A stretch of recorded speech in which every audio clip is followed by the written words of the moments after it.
স্বাধীনতার পর এই প্রথম ইসলামপুরের কমলাগাঁও সুজালি অঞ্চলে দুর্নীতির অভিযোগে এক ঐতিহাসিক গণ ডেপুটেশন কর্মসূচি করল ভারতীয় জনতা পার্টি বিজেপি এবং স্থানীয় জনতা। দীর্ঘদিন ধরে সুজালি অঞ্চলে ঠিক কি উন্নয়নমূলক কাজ হয়েছে এতদিন তার কোনো হিসাব পায়নি সাধারণ মানুষ। আর সেই ক্ষোভ থেকেই এবার সোচ্চার হয়েছে এলাকাবাসী। দুর্নীতির বিরুদ্ধে সোচ্চার হয়ে সুজালি পঞ্চায়েতে 7 দফা দাবি নিয়ে এই গণ ডেপুটেশন কর্মসূচি পালন করা হয়। জনগণের একটাই প্রশ্ন, স্বাধীনতার এত বছর পরেও কেন উন্নয়নের সঠিক হিসাব থেকে বঞ্চিত সুজালি অঞ্চল? বিজেপি কর্মীদের এই আন্দোলন এখন পুরো এলাকায় এক নতুন আলোচনার কেন্দ্রবিন্দুতে পরিণত হয়েছে। ঐতিহাসিক গণ ডেপুটেশন কর্মসূচি করল ভারতীয় জনতা পার্টি বিজেপি এবং স্থানীয় জনতা। দীর্ঘদিন ধরে সুজালি অঞ্চলে ঠিক কি উন্নয়নমূলক কাজ হয়েছে এতদিন তার কোনো হিসাব পায়নি সাধারণ মানুষ। আর সেই ক্ষোভ থেকেই এবার সোচ্চার হয়েছে এলাকাবাসী। দুর্নীতির বিরুদ্ধে সোচ্চার হয়ে সুজালি পঞ্চায়েতে 7 দফা দাবি নিয়ে এই গণ ডেপুটেশন কর্মসূচি পালন করা হয়।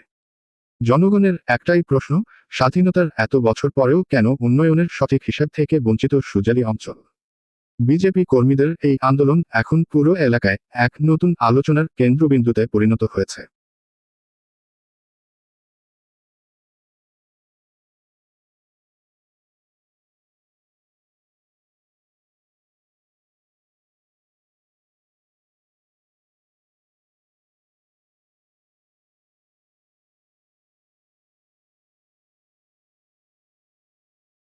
তো 7 দফা দাবি নিয়ে আমাদের ডেপুটেশন ছিল আজকে।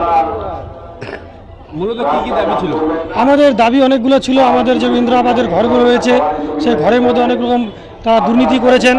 তারপরে আমাদের পানীয় জল, যেটা কেন্দ্র সরকারের স্কিম ছিল হাড় ঘর জল নল, সেই বিষয়ে আমাদের ডেপুটেশন ছিল। তারপরে যে এখন যে আমাদের আমার পর আমার সমাধানের যে অন্তর্ভুক্ত যে কাজগুলো যে রয়েছিল সেগুলো তো তারা অনেক দুর্নীতি করেছেন। এগুলো বিভিন্ন বিষয় নিয়ে আমাদের ডেপুটেশন ছিল আজকে। প্রথমবার সুজালিতে বিজেপি এবার প্রথমবার বিজেপির কর্মসূচি লক্ষ্য করা গেল, কি বলবেন? দেখুন, দেখা যায়নি পার্টি অফিসে। এইটাই তো গণতন্ত্র বলতে কোনো জিনিস চোপড়া বলকে ছিল না। চোপড়া বলকে লুটরাজ চলতো। হামিদুল নেতৃত্বে যতগুলো পঞ্চায়েত, প্রত্যেক পঞ্চায়েতের প্রধান চলতো, তারা দুর্নীতি করেছেন। তাই আমরা এখন আমাদের সরকার এসেছে, তাই আমরা আজকে ডেপুটেশন দিলাম। আইনের কাজ করবে তারা। এই আমাদের 7 দফা দাবি তারা মেনে নিল এবং আগামী 15 দিনের মাধ্যমে তারা এই দাবিগুলো আমাদেরকে পূরণ করে ওরা খাতার মধ্যে লিখিতভাবে আমাদের জানাবেন। দাবিগুলো যদি পূরণ না হয় তাহলে আগামী দিনে কি করবেন? দাবিগুলো যদি পূরণ না হয় আগামী দিনে তারা দুর্নীতি করেছে তারা জেলে যাবেন। এখানে যে দায়িত্বে রয়েছেন নুরি বেগম, উনিও জেলে যাবেন। তারপরে ইনচার্জ সেক্রেটারি যারা রয়েছেন, ইঞ্জিনিয়ার সমেত সব জেলে চলে যাবে। তিনি দুর্নীতিতে যুক্ত, অনেক মানুষ তাকে খুঁজে বেড়াচ্ছেন। পাবলিক দিবালয়ে ঘুরলে তার একটা অসুবিধা হবে, তাই তিনি আজকে গা ঢাকা দিয়েছেন।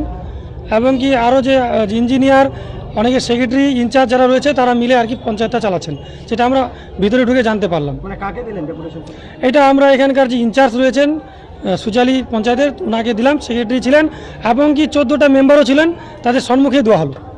সুজালি অঞ্চলে বিরোধী কেউ এই অঞ্চলে ঢুকতে পারেনি। এটাই মনে হচ্ছে প্রথম ডেপুটেশন যেটা বিজেপি আজকে সুজালি অঞ্চলে দিয়ে গেল। কি দাবি ছিল? আমাদের দাবি ছিল 7 দফা। 7 দফা দাবি নিয়ে আমরা সুজালি অঞ্চলে এসেছি। ওনারা আমাদের দাবিগুলো সম্পূর্ণ মেনে নিলেন। আগামী 15 দিনের মধ্যেই সেই দাবিগুলো যেগুলো আছে সেগুলোর তথ্য আমাদের ওনারা প্রদান করবেন। কোথা থেকে আপনাদের আজকে মিছিল শুরু হয়েছে? আমাদের মিছিল শুরু হয়েছে হাজি মোড় থেকে সুজালি অঞ্চল পর্যন্ত। ডিভিশন দিতে এসেছিল এখানে, আমরা তাদেরকে ধন্যবাদ জানাচ্ছি।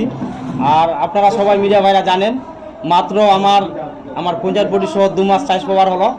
আমরা বলেই দিলাম তাদেরকে, যারা এসেছিল এখানে, যে আমরা 23টা কাজ করেছি, 12টা পেপার ব্লক আছে, 11টা আছে অর্ডার ট্যাঙ্কি আমার 2 মাসের মধ্যে। তার আগে যেগুলো ওরা চেয়েছে, আমাদের সেক্রেটারি সাহেব ছিল এখানে, উনি বললেন 15 দিনের মধ্যে আমরা যা আছে। আমরা তো কোনো ভুল কাজ করিনি যে আমাদের ভয় আছে। আমরা মানুষের জন্য 2 বছর ধরে বিনা হিসেবে পঞ্চায়েত আমাদের, আপনারা সবাই জানেন, কোনো উন্নয়নমূলক কাজ করতে পারিনি। পঞ্চায়েত আমাদের 2 বছর ধরে বন্ধ ছিল। আমাদের পঞ্চায়েত বোর্ড সহ আমি 23 জন আমরা একসাথে আছি। আমরা মানুষের যা সহযোগিতা লাগে, মানুষকে সহযোগিতা SIR থেকে, যা এলাকায় কোনো জায়গায় যদি কাদা বা হয়ে গেছিলো, রাস্তা ভেঙে গেছিলো, আমরা নিজের তরফ থেকে মেম্বারদেরকেও এবং আমি নিজেই আমাদের পাখির থেকে খরচা করে আমরা 2 বছর ধরে কিছু কাজ আমরা নিজের তহবিল থেকে করেছি। তাদেরকে আমরা ওটাও বললাম যে 2 বছর ধরে আপনারা সবাই জানেন যে আমাদের পঞ্চায়েত বন্ধ ছিল, এখন 2 মাস হলো আমাদের চার্জ দেওয়ার। 2 মাসে আমাদের যে 30টা কাজ আমরা টেন্ডার করেছি, অলরেডি কাজ চলছে, কিছু কাজ আমাদের কমপ্লিট হয়ে গেছে, 6টা কাজের মতো।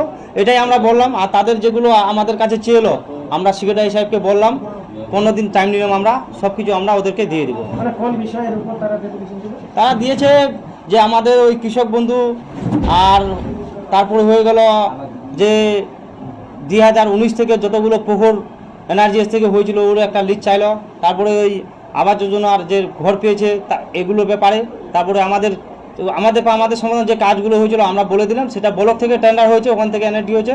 আমরা এমনি দেখেছি যে কাজ হয়েছে, এটা আমরা বলতে পারছি, সেটা ব্লকে যেতে হবে, ওটা ব্লকে দিবে। স্বাধীনতার পর প্রথম এই সুজালি গ্রাম পঞ্চায়েতে বিরোধী কেউ আজকে ডেপুটেশন না, তাদেরকে আমি ধন্যবাদ জানাচ্ছি। যদি কেউ ভুল করে থাকে তার ভয় লাগবে, আমরা চাইছি এসছে, আমরা স্বেচ্ছায় ওদেরকে আমরা চা খাওয়ালাম, খুব ভালো লাগলো, আসুক, সব জীবিত যাক, কোনো অসুবিধা নেই। আমরা যদি লিগাল কাজ করি তাহলে আমরা ভয় কেন পাবো? আমাদের ভয়ের কোনো ব্যাপার নেই। পঞ্চায়েত বডি সহ আমরা যেটা যারা টেন্ডার নেয় তাদেরকেও বলে দিয়েছে, শিডিউলের যদি কোনো জায়গায় কোনো খামতি থাকে আমরা সঙ্গে সঙ্গে প্রশাসন দিয়ে অ্যাকশন নিব। শিডিউলের বাইরে কোনো কাজ হবে না, আর ওখানে কোনো বিলও হবে না।